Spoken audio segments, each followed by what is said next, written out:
Welcome back to the deep dive. Today we're ripping the lid off a quiet but truly terrifying topic for anyone who shares their life with a dog. We're talking about the hidden dangers of the fastest meal of the day. Yeah, this is a difficult one. The source material, it brings together product innovation and some deeply alarming medical stats. We're analyzing the immediate health risks of fast eating in dogs. And we're focusing specifically on the preventative claims and the design of this one product, Yeah. the Super Feedy 4-in-1 feeding system. Exactly. So we've got these product documents, the health claims, the design specs, and we're stacking it all up against some really shocking data on bloat. Right. Our mission today is to filter all of this, to understand not just what the danger is, but why, so many standard slow feeders have failed. And how this new approach aims to solve what is really a life or death problem. And we absolutely have to start with the stakes. Okay. The source material is unequivocal. Fast eating is the #1 cause of gastric dilatation volvulus, or GDV. Which is what most of us just call bloat. Right. Bloat. And it's where a dog's stomach rapidly fills with air and then catastrophically it twists. It twists. It twists. And that twist cuts off all the blood flow. That is the crisis moment. And this is the statistic that really got me. The fatality rate. It's incredibly high. According to the research we looked at, 30% of dogs with bloat die. Even if they make it to emergency surgery. Even with surgery. Yeah. So what you think is just indigestion, you're actually gambling with a 1 in 3 chance of death every single mealtime. Every 30-second meal. Unbelievable. Okay, let's unpack the mechanics of this a bit. I mean, what is actually happening inside the dog when they inhale their food in, say, 25 seconds? Well, the primary mechanism is surprisingly simple. It's air. Air. Yeah, air. Yeah. When a dog eats that fast, they're not really chewing. They're using their throat like a vacuum cleaner. Okay. So they gulp massive amounts of air along with the food, and that air it rapidly distends the stomach. And that's where the danger comes from.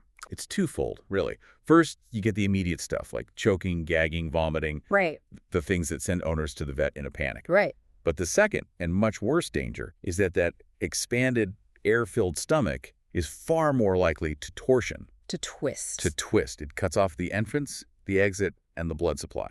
It's a ticking time bomb. And the sources really emphasize that this happens suddenly, like with no warning signs. Exactly. And when that twist happens, owners often have just 1 or 2 hours to get to an emergency vet for surgery. 1 to 2 hours. That's a terrifyingly small window. It is. If you're delayed, if the vet is too far away, the outcome is often fatal. That psychological stress, that clock ticking down, is a huge part of the risk. And we saw some really startling statistics that suggest this is actually getting worse. It is. The data cited from Pet Insurance Australia, it shows that bloat cases have doubled in the last 12 months. Doubled. Doubled. This isn't just an anecdotal thing, and it's not just the big, deep-chested dogs anymore. I was going to ask about that. Yeah, while the risk is definitely highest in breeds like Great Danes or German Shepherds, the sources confirm that if any dog is a fast eater, even a little pug or a beagle, they are creating the conditions for GDV. So the behavior is more important than the breed. In many cases, yes, the danger is truly widespread. Okay, so let's pivot from the, life or death part to the financial cost, which the sources lay out in pretty shocking detail. Yeah, the economic consequences they're immense. If your dog needs that emergency surgery for bloat, the sources cite costs ranging from $7,000 to $13,000. Wow, for one procedure. For one procedure. We're not talking about a minor vet bill. You could be draining your savings. And that's just the surgery? What about all the other little incidents? The gagging, the vomiting? That has to add up? Oh, absolutely. A non-surgical emergency visit can be anywhere from $100 to maybe $1,400 Per incident. per incident. Yeah. And then you have to factor in the money people waste on all those cheap, failed slow feeders. The ones that tip over or the dog just figures out in 5 seconds. Exactly. When you add all that up, the sources estimate the total cumulative risk, the hidden cost, is somewhere between $8,000 and $15,000. That is a staggering number. Yeah. So if the stakes are that high, financially and emotionally, the big question is, where's the solution? And that's what leads us to the Super Feedy 4-in-1 system. The documentation we reviewed, it says it was developed by dog parents.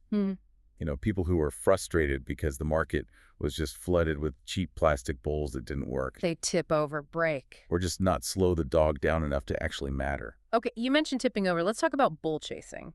For anyone listening who hasn't seen this, what exactly is it? It's when a dog gets so frantic that they aggressively shove the bowl across the floor as they eat. So they're literally chasing it. Literally chasing it. Yeah. And if the bowl isn't stable, that act of pushing it just creates more excitement and actually makes them eat faster.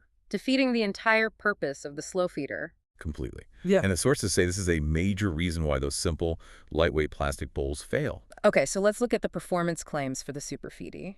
They say it reduces choking incidence by 87% from the first meal. That's a very specific number. How do they back that up? Well, to be critical, that specific percentage seems to come from their own internal customer reports and quotes. It's not from an independent study. Okay. But the qualitative claims, the stories from owners, are incredibly strong.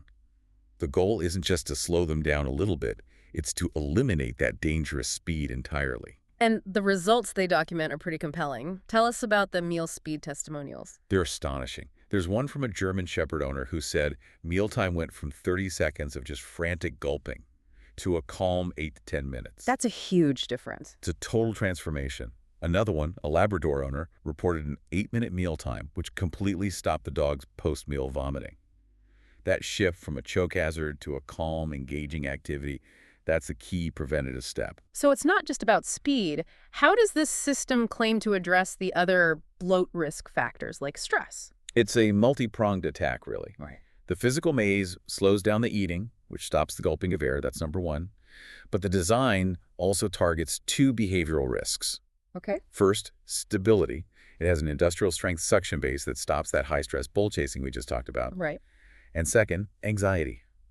There's an integrated lick mat, and that's designed to reduce mealtime stress, which the sources list as a secondary but still significant risk factor for bloat. So they're trying to make the whole experience calmer, not just slower. Exactly, which makes long-term prevention much more likely. And this has been recognized externally, right?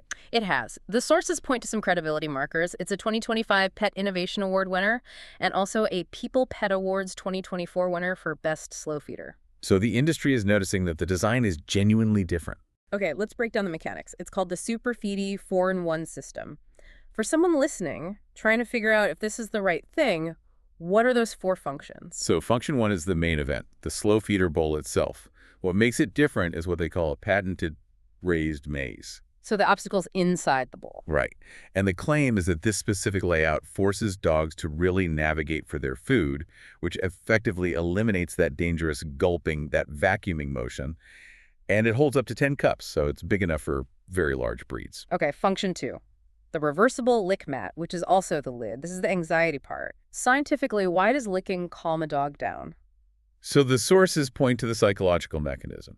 Repetitive licking is self-soothing for dogs. It stimulates endorphins, it's a distraction. Right. And this mat has dual textures to make the licking last longer. They even give a pro tip. Use it with peanut butter or something similar. While the dog is first getting used to the bowl, it helps manage any initial frustration. And then it just snaps on as a lid. Snaps on securely, which connects right to function 4, the travel bowl. The whole system is portable. So you don't fall back into bad habits when you're on the road? Consistency is everything.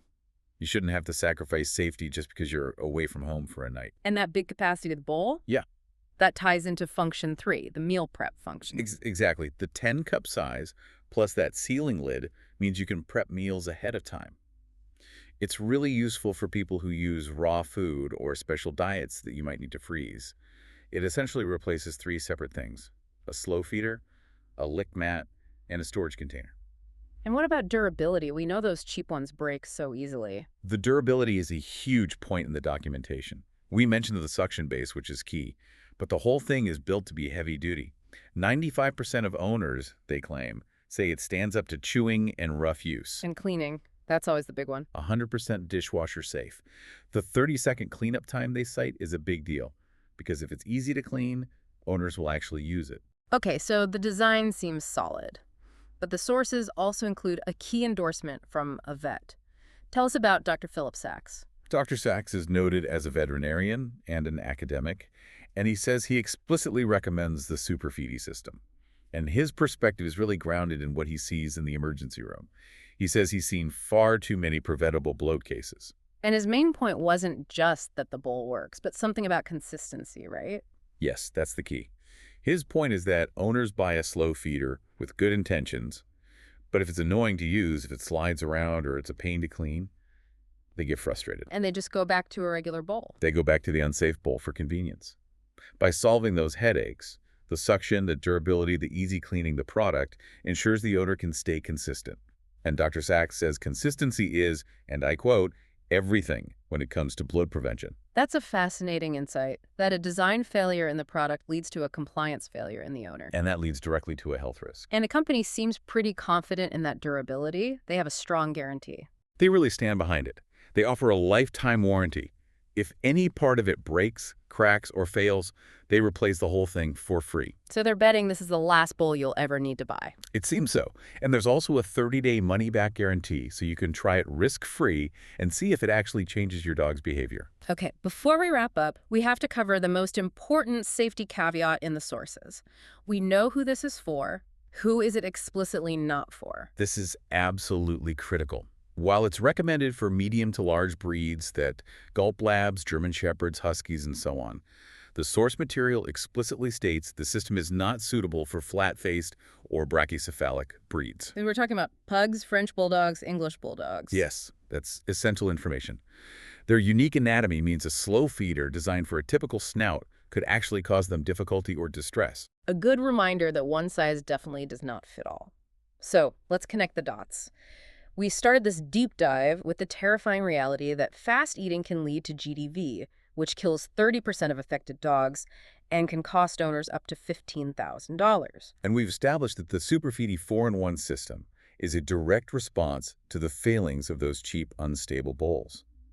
It tackles not just the speed, but also the anxiety and the owner inconsistency. So the key takeaway here is that it's a multifaceted solution. The maze stops the gulping of air, and the lick mat helps reduce the anxiety. It addresses both the physical and the emotional triggers. And that shift from a 30-second gamble to a calm 10-minute activity, that's the core promise. It's clear the design is positioned more as a medical preventative device than just another bowl. And it's backed by that expert endorsement that really focuses on achieving consistency, which is crucial. So, given all of this, the high financial and emotional cost we've detailed, here's the final thought for you to consider. Knowing that these risks are preventable, and knowing that inconsistency is the enemy of prevention, is the pursuit of convenience still a risk you're willing to take? Or does this knowledge compel you to fundamentally change your approach to how you manage your pet's mealtime, starting right now? It's something to think about the next time you hear that frantic sound of kibble being inhaled. That's all for this deep dive. We hope you feel thoroughly informed. We'll see you next time.